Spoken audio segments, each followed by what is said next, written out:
الله أكبر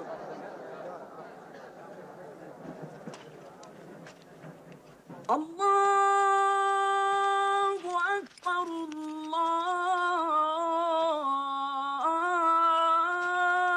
الله أكبر أشهد أن لا إله إلا الله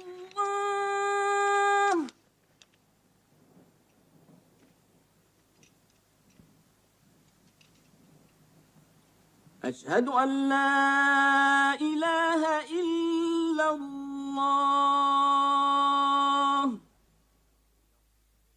Et il en fut ainsi. Mahomet ne prit aucune revanche, et il n'en autorisa aucune. Il déclara la Mecque territoire sacré. Nul ne pourra y verser le sang, ni abattre un arbre, ni tuer quoi que ce soit de vivant à la Mecque. Bientôt, toute l'Arabie fut convertie. Non seulement à la nouvelle religion, mais aussi aux nouvelles lois, aux nouveaux usages établis par l'islam. Le prophète avait vécu le temps d'accomplir son œuvre. Mais un jour, il commença à ressentir les prémices de la mort. Il lui restait à accomplir le dernier acte de sa prophétie, mettre le sceau à la religion. Il rassembla son peuple, et pour la dernière fois, il lui adressa le message de soumission à Dieu et de l'humanité à l'homme. Ô peuple, écoute, car je ne sais si je pourrai revenir l'an prochain. Tu partageras ta nourriture avec celui qui n'en a point. Tu le vêtiras comme tu es vêtu. Un jour, tu te présenteras devant ton Dieu et tu devras rendre compte des actes que tu auras commis. Ô vous tous qui êtes présents, faites parvenir ce message aux absents. Vous descendez tous d'Adam, et le plus digne de vous auprès de Dieu est celui qui le craint le plus. Réfléchissez profondément à ce que je viens de dire. Que toutes vos querelles soient abolies. Tous les musulmans sont frères. Entre musulmans, il ne doit exister ni race, ni tribu.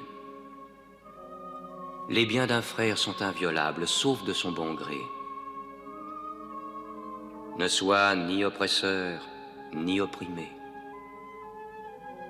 Ô peuple, je ne suis qu'un homme. L'ange de la mort m'apparaîtra sans doute bientôt, et la mort m'étreindra. Mais j'ai laissé auprès de vous le livre de Dieu, le Coran, et la conduite de son prophète. Alors il répéta la dernière révélation du Coran, qui scellait la religion.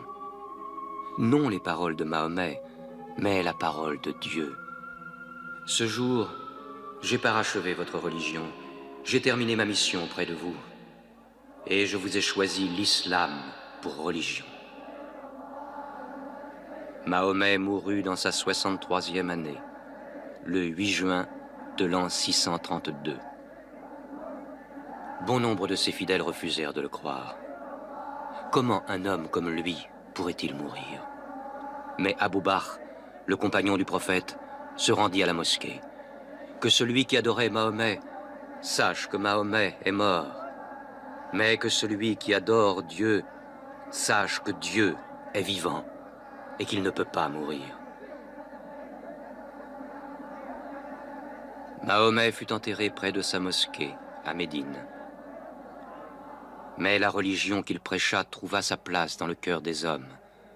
Elle s'y fortifia, elle s'y multiplia. Aujourd'hui, à la Mecque, ils viennent encore. Le peuple de l'islam paré de la blancheur du pèlerinage, tous égaux devant Dieu, tous unis en ce lieu de prière, l'âme de chacun se joignant à celle de son prochain dans une même communion, adorer un Dieu unique.